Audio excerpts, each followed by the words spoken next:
Mr. President, today I rise on behalf of the community of Grand Blanc, a community in unspeakable pain, grief, and anger.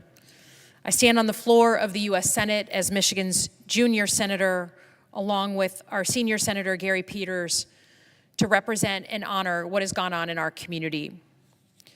At 10:30 yesterday morning, a man drove a car into the Church of Jesus Christ of Latter-day Saints in Grand Blanc Township.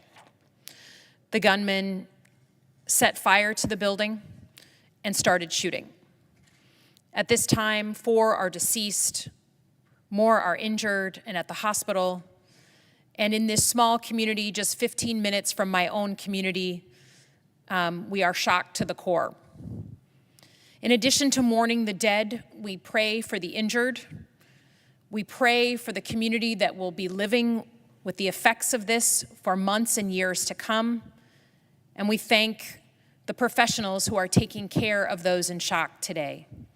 Everywhere you go in Michigan, whether I was picking up a cup of coffee or picking up my dry cleaning, Michiganders are very raw. I think the most important thing first is to thank our first responders, but also use them as an example.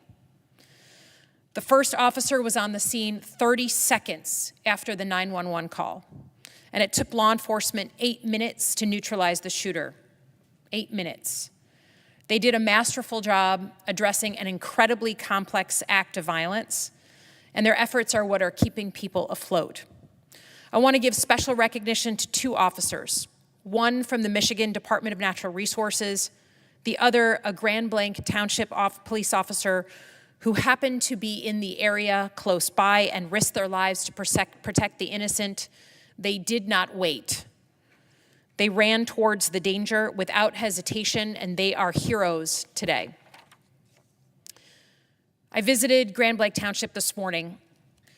We made a point to go, both Democratic and Republican elected leaders, local, state, and federal.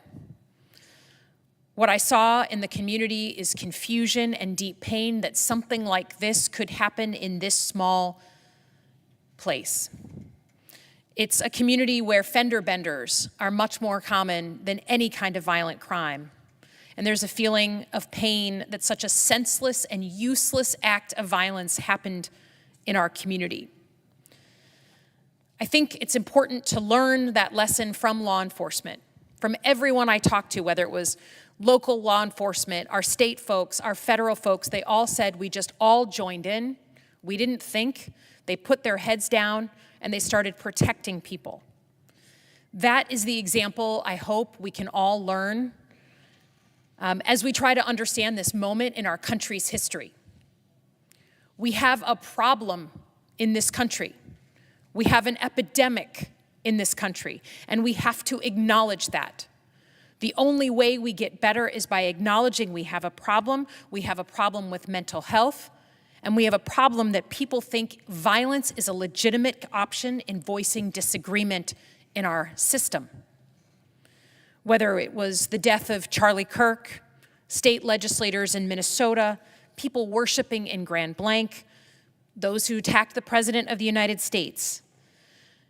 It's normal to look for an ideology and a reason why they would perpetrate these kinds of attempts or these kinds of attacks.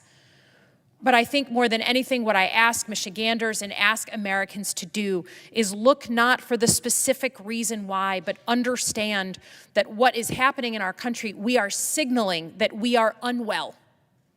We are unwell. Whether it's in Nevada or Michigan, people are unwell. And we have to understand that it is our responsibility to address that. Now, in Michigan, we unfortunately have had 5 mass shootings in the past 4 years. Oxford High School, Michigan State University, the Splash Pad in Rochester Hills, another church in Wayne, Michigan, and now Grand Blanc Township is added to this sick fraternity of communities that have to endure this kind of violence. And I would dare say that Myself, I experienced today, this is the fourth time I have personally dealt with one of these mass shootings, and I can see that it desensitizes you after all these times. You get used to it in a way that I just can't reconcile. It was important for us to come together, Democrats and Republicans, to put out the message that please take a breath, don't watch everything social media is putting forward.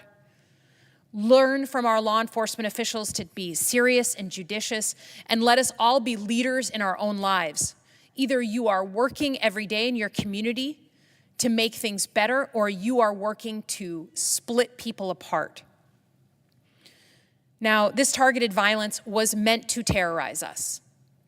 It's meant to make us scared in our houses of worship, where people were just trying to pray on a Sunday morning.